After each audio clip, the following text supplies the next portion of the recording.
Hello friends, स्वागत है आप सभी का एक बार फिर से आपके अपने YouTube channel mister cool Ash the teacher में। तो दोस्तों, आज जो मैंने वीडियो अपलोड की थी बीएड वर्सेस डीएड के एसएलपी की सुनवाई Om Prakash Sahu versus state of Chhattisgarh में जो फैसला दिया था सुप्रीम कोर्ट ने, उसके ऑर्डर कॉपी आ चुकी है। तो पहले उस वीडियो को जा करके देख ले, क्योंकि उसी वीडियो से संबंधित होने वाली है ये वीडियो दोस्तों।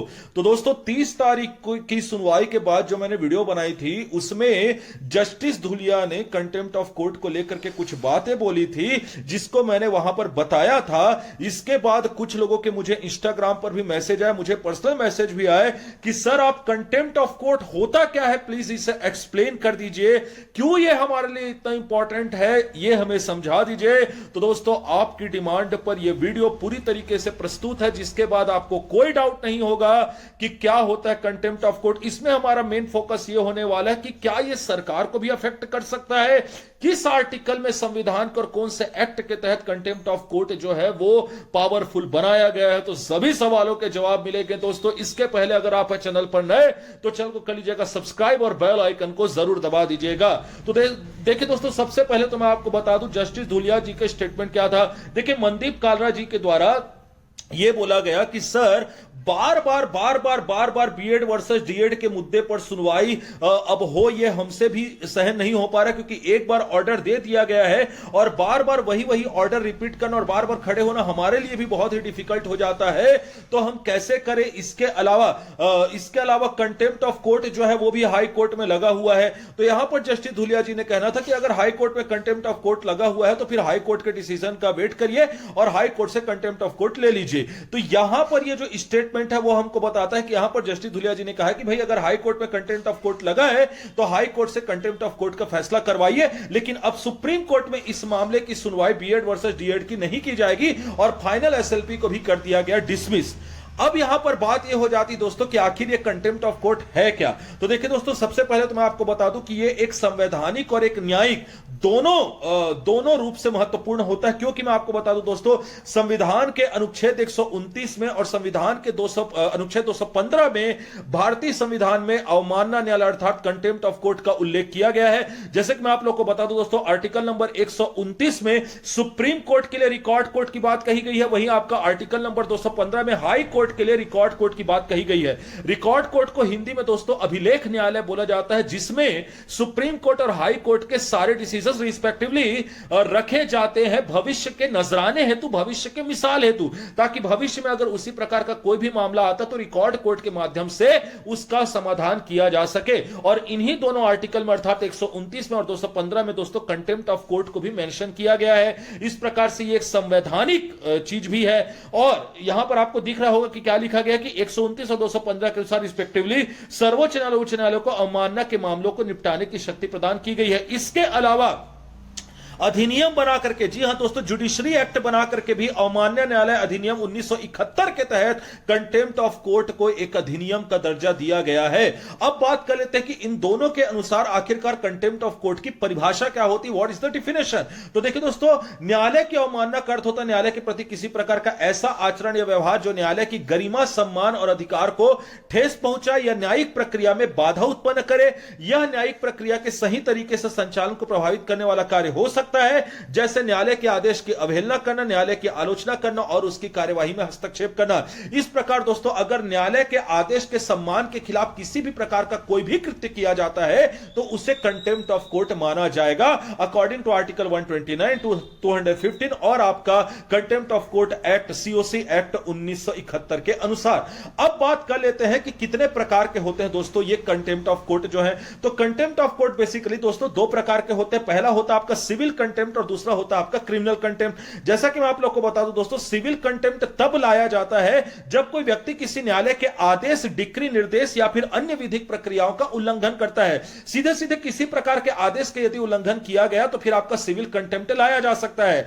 वही क्रिमिनल कंटेम्प्ट तब लाया जाएगा दोस्तों जब कोई व्यक्ति न्यायालय के अधिकार में, सम्मान में और न्यायिक प्रक्रिया में जबरदस्ती या जानबूझकर हस्तक्षेप करने का प्रयास करता है और उसके खिलाफ अपमानजनक व्यवहार करता है। तो अगर अगर खुद से कोई कृत्य किया गया दोस्तों जो न्यायालय को ट्रिगर करे तो उसे क्रिमिनल कंटेम्प्ट में माना जाएगा। वहीं आपका उनके आदेश के खिलाफ या डिग्री के खिलाफ अवहेलना की जाए तब उसे माना जाएगा सिविल कंटेम्प्ट। कुल मिलाकर के जो कंटेम्प्ट ऑफ कोर्ट है उसका उद्देश्य है दोस्तों कि न्यायालय की गरिमा और अधिकार का संरक्षण करना ताकि कानून का पालन सही ढंग से हो सके दोस्तों। क्योंकि हम आम जनता जब सब तरफ से निराश हो जाते तो हम किसका दरवाजा खटखटाते दोस्तों? वो खटखटाते हम दरवाजा supreme court, high court, district court, कुल मिलाकर के न्यायालय का। अब बात कर लेते हैं दोस्तों कि क्या गवर्नमेंट के ऊपर भी कंटेम्प्ट ऑफ कोर्ट लगाया जा सकता है, क्योंकि जैसा कि आप लोग को पता है कि बीएड वर्सेस डीएड के मामले में कंटेम्प्ट ऑफ कोर्ट की सुनवाई जो है हाई कोर्ट में 18 अक्टूबर को निश्चित की गई है। अब अगर कंटेम्प्ट ऑफ कोर्ट की सुनवाई 18 अक्टूबर को निश्चित की गई है तो भाई किसके खिलाफ कंटेम्प्ट ऑफ कोर्ट की बात की जा रही है? तो कंटेम्प्ट ऑफ कोर्ट की बात की जा रही है कि बीएड वर्सेस डीएड में डीएड को अगर जीत दी गई है तो डीएड को नियुक्ति मिलनी चाहिए, तो इसका पालन क्यों नहीं किया जा रहा है, यही सवाल किया जा रहा है। तो सबसे बड़ी बात यह आती है कि क्या गवर्नमेंट ऑफिसर स्टाफ या गवर्नमेंट के खिलाफ भी क्या कंटेम्प्ट ऑफ कोर्ट लाया जा सकता है?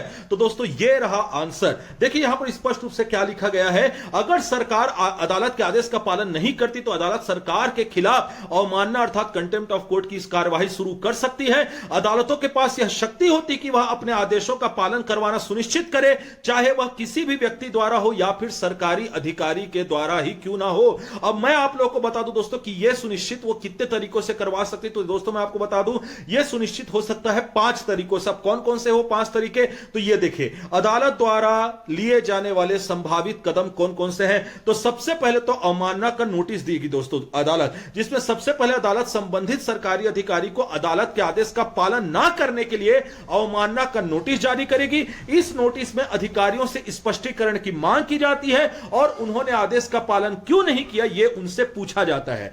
इसके बाद उन्हें व्यक्तिगत उपस्थिति देने के लिए बोला जाता है। अदालत अधिकारियों को व्यक्तिगत रूप से पेश होने का आदेश दे सकती ताकि वे अपना पक्ष रख सके और अदालत को बताएं कि आखिरकार आदेश का पालन क्यों नहीं हुआ। फिर तीसरे स्टेप पे सजा भी दी जा सकती है। अगर अधिकारी अदालत को संतोषजनक स्पष्टीकरण नहीं दे पाते दोस्तों तो उन्हें 6 महीने तक की जेल, 2000 रुपए का जुर्माना या फिर दोनों के सजा दिया जा सकता है। वहीं सरकारी पदाधिकारियों के खिलाफ भी कार्रवाई की जा सकती है। अदालत उन सरकारी पदाधिकारियों के खिलाफ व्यक्तिगत तौर यह बहुत इंपॉर्टेंट है दोस्तों, व्यक्तिगत तौर पर भी कार्रवाई कर सकता है जिन्होंने आदेश का पालन नहीं किया है। इसका मतलब है सरकारी अधिकारी अपनी सरकारी जिम्मेदारियों से हटाए जा सकते हैं या उनके ऊपर अनुशासनात्मक कार्यवाही की जा सकती है दोस्तों।